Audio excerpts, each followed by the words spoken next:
नमस्कार दोस्तों। एक बार फिर से स्वागत है आपके अपने यूट्यूब चैनल क्राफ्ट बाय वन्ना में। आज मैं आप लोगों के साथ शेयर करूंगी कुछ ऐसी टिप्स एंड ट्रिक्स जिसको फॉलो करके आप बहुत कम समय में अपने घर की क्लीनिंग कर सकते हो, अपने रूम की क्लीनिंग कर सकते हो। बहुत इंपॉर्टेंट टिप्स आप लोगों के साथ में शेयर करूंगी, तो वीडियो को ज़रूर लास्ट तक देखिएगा। और इस रूम का मैं मेकओवर करके दिखाऊंगी बिल्कुल ज़ीरो कॉस्ट में, वो भी आप ज़रूर देखिएगा। और इस टिप को फॉलो करके आप अपने घर को डेकोरेट कर सकते हैं। तो दोस्तों चलिए वीडियो शुरू करते हैं। हम लोगों को ना बचपन से ही ये सिखाया जाता है कि जो घर संभालने का काम होता है ना वो औरत का होता है। तो फिर जब ये घर संभालने का काम हमारा है, तो हम क्यों ना परफेक्ट होम मेकर बने, परफेक्ट हाउसवाइफ बने। जिससे क्या होगा कि बहुत ही कम बजट में हम अपने घर को डेकोरेट भी कर पाएंगे, बहुत सारे पैसे भी बचा पाएंगे। और अगर हमें घर का काम करना ही है तो कुछ ऐसे ट्रिक क्यों ना लगाएं जिससे कि हमारा घर का काम है वो भी बहुत जल्दी हो जाएगा और हमारे पास हमारे लिए भी टाइम बचेगा। तो वही टिप्स एंड ट्रिक्स मैं आप लोगों के साथ शेयर कर रही हूँ। तो दोस्तों, जब भी आप किसी भी एरिया की क्लीनिंग करते हैं ना, तो सबसे पहले आप एक काम ज़रूर कीजिए कि उस कमरे में जितना भी वेस्ट सामान रखा है जो कि उस कमरे में रखने के लिए नहीं है, तो उन सभी सामानों को आप बाहर निकाल दीजिए। दूसरी बात, अगर आपके पास एक्स्ट्रा कपड़े हैं जिन्हें आप यूज़ नहीं करते हैं, या सर्दियों के हैं या गर्मियों के हैं, मौसम के अकॉर्डिंग, तो उन्हें आप एक बैग में डाल करके रख दीजिए। क्योंकि जगह जगह पर अगर हम चीज़ें बिखेरते रहेंगे ना, तो हम कितनी भी अच्छे से क्लीनिंग कर लें, वो प्रॉपर तरीके से क्लीनिंग नहीं दिख पाएगी। उसके बाद थर्ड टिप्स ये है दोस्तों, कि जितने भी आपके घरों में अलमारी है, जितना भी आपका सामान रखा हुआ है, उन सबको एक जगह इकट्ठा कर लें ताकि अच्छे से उस रूम की क्लीनिंग कर पाएँ। हम जैसे गांव में हैं, तो गांव में पुराने घर बने हुए हैं, उसमें ना उस टाइम पर बहुत सारी अलमीरा बनी रहती हैं। तो आप लोगों के घर में भी होंगी। तो सबसे पहले मैंने अलमीरा का सारा सामान बाहर निकाला है और गीले कपड़े से ना उसको अच्छे से साफ़ किया है। और सच में इतनी ज़्यादा धूल मिट्टी निकलती है ना कि समझ नहीं सकते कि क्या करें क्या ना करें। अच्छे से अलमीरा को क्लीन करने के बाद जो हमने यहाँ पे पेपर लगाए हुए थे ना, ये लाइनर मार्केट में इजीली मिल जाते हैं। ये मुझे 70 रुपये मीटर मिले थे और मैं इन लाइनर को कम से कम 2 साल से यूज़ कर रही हूँ। बहुत अच्छे लाइनर है, आप इन्हें ज़रूर परचेज़ कर ले, क्योंकि न्यूज़पेपर की जगह अगर हम इन्हें यूज़ करते हैं ना, तो ये काफ़ी ज़्यादा अच्छे लगते हैं। तो अच्छे से इनकी क्लीनिंग की है। उसके बाद जो भी सामान वॉश करने का है उसको मैंने बाहर निकाल दिया है और इसको वॉश करने के लिए रख दिया है। इसके बाद जो भी आपके घर में आइटम है जिससे आपने अपने घर को डेकोरेट किया हुआ है, उसकी प्रॉपर तरीके से क्लीनिंग करनी है। अच्छे से आप कोलिन का यूज़ कीजिए, और अगर आपने कोई भी होममेड क्लीनर बना रखा उसका भी यूज़ कर सकते हैं। अगर आपके पास दोनों ही चीज़ नहीं है तो आप थोड़ा सा गीला कपड़ा करके उसका भी यूज़ कर सकते हैं। अच्छे से आपको सभी सामानों की अच्छे से क्लीनिंग करनी है, जिससे कि इनके ऊपर जितनी भी गंदगी जमी हुई है वो अच्छे से क्लीन हो सके। इसके बाद मैंने क्या किया, वापस से इन लाइनरों को वापस से इस पे लगा दिया है। और सच में ये लाइनर बहुत सस्ते मिल जाते हैं और काफ़ी टाइम चलते हैं। मैंने 2 साल इनको यूज़ करते प्रॉपर तरीके से हो गया है। बहुत अच्छे लगते हैं और बहुत लंबा चलते हैं। तो आप थोड़े से पैसे को इन्वेस्ट करके आप इस तरह का एक बार लाइनर ले आइए, और आप जो है काफ़ी टाइम तक आप इनको यूज़ कर सकते हैं। अभी मैंने एक ना मार्केट से पेन स्टैंड खरीदा था। हम अंडमान गए थे ना, तो वहाँ से मुझे ये अच्छा लगा आउल की शेप का। तो मैंने ये उधर से ख़रीदा था, तो उसमें मैंने एक में पेन वैन डाल दिए हैं।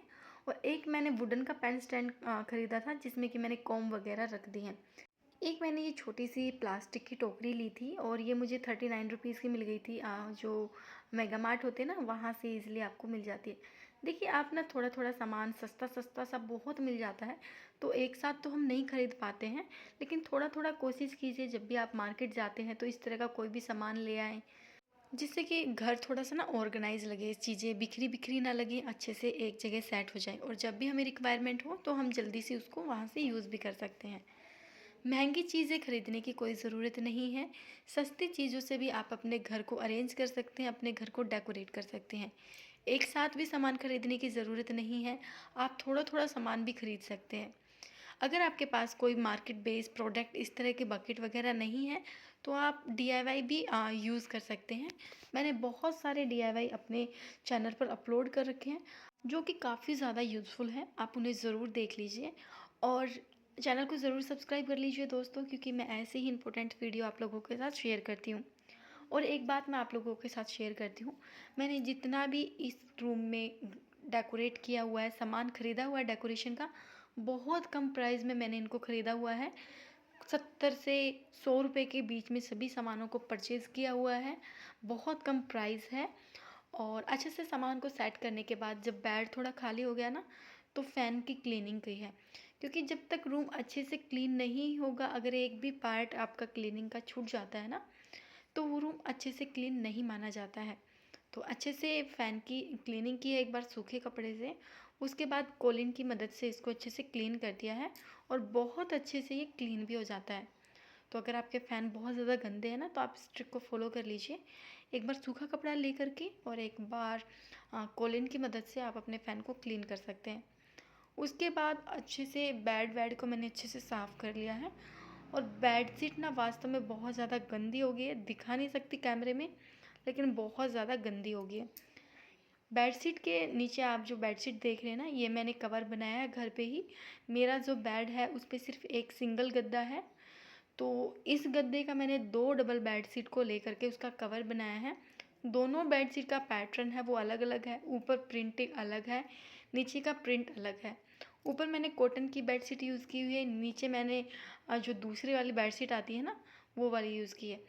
इस तरह के कवर का एक बेनिफिट ये हो जाता है दोस्तों, कि जो आप कोई भी बेडशीट इनके ऊपर बिछाते हैं ना, तो वो बेडशीट हिलती नहीं है, एज इट इज़ लगी रहती है और अच्छे से आपके बेड जो है सेट रहता है। और कोशिश कीजिए कि जो आपकी साइड टेबल्स होती हैं, साइड ड्रॉर होती हैं, उनमें आप इस तरह के कुछ नो कॉस्ट ऑर्गेनाइज़र, जो कि हमारे पास मिठाई के डब्बे होते हैं, उनमें ही सामान भर के रखें, जिससे कि जो आपकी ड्रॉर्स है ना, वो फैली-फैली नहीं लगेगी, अच्छे से ऑर्गेनाइज़ भी रहेंगी। तो इस तरह के डब्बों का आप यूज़ कर सकते हैं। अगर अगली मैं क्लीनिंग की टिप्स की बात करती हूँ, तो आप कोशिश कीजिए जो सामान आप हटा सकते हैं, उसको हटा करके ही अच्छे से क्लीनिंग करें। क्योंकि जैसे शीशा हो गया, तो उनके पीछे ना बहुत सारे जाले लगे रहते हैं, बहुत सारी गंदगियाँ रहती हैं, जिससे कि वो अगर हम उन्हें नहीं हटाते हैं तो वो प्रॉपर तरीके से क्लीन नहीं हो पाती हैं। तो कोशिश कीजिए जो सामान हट सकता है आप उन्हें हटाकर ही अपने रूम की क्लीनिंग करें। अच्छा, एक आइडिया और मैं आप लोगों के साथ शेयर करती हूँ कि कई कई घरों में ना साइड टेबल नहीं होती हैं, तो उसकी जगह आप इस तरह की प्लास्टिक रैक का भी यूज़ कर सकते हैं एज ए साइड टेबल। ये इजीली आपको मार्केट में या ऑनलाइन 300-400 की मिल जाती हैं, छोटे साइज़ की। तो आप वहाँ से उन्हें परचेज़ करके इसे एज ए बेड की साइड टेबल भी यूज़ कर सकते हैं। बहुत अच्छी हैं, इसमें भी ड्रॉर्स होती हैं, इसमें आप इजीली अपना सामान है वो रख सकते हैं। तो यहाँ पे जो बेडशीट है ना, उसके बेडशीट तो ख़राब हो गई थी, लेकिन जो पिलो कवर है ना वो बच गए थे, तो उसका मैंने as a side table cover के लिए यूज़ किया हुआ है। और इस तरह से मैंने बिल्कुल फ्री ऑफ कॉस्ट में अपने घर को, अपने रूम को अच्छे से डेकोरेट किया है। जब भी आप बेड को डेकोरेट करने की बात करते हैं ना, तो हमेशा कोशिश कीजिए जब आप बड़े तकिए रखते हैं ना बेड पे, उसके साथ छोटे कुशन आते हैं, उनका भी यूज़ कीजिए, जिससे कि ना आपका बेड बहुत अच्छे से ऑर्गेनाइज हो जाएगा और देखने में भी काफ़ी ज़्यादा खूबसूरत लगेगा। तो उम्मीद करती हूँ सभी टिप्स आपको पसंद आई होगी और आप इन्हें ज़रूर फॉलो कीजिएगा। तो फिर चलिए मिलते हैं हमारी नेक्स्ट वीडियो में।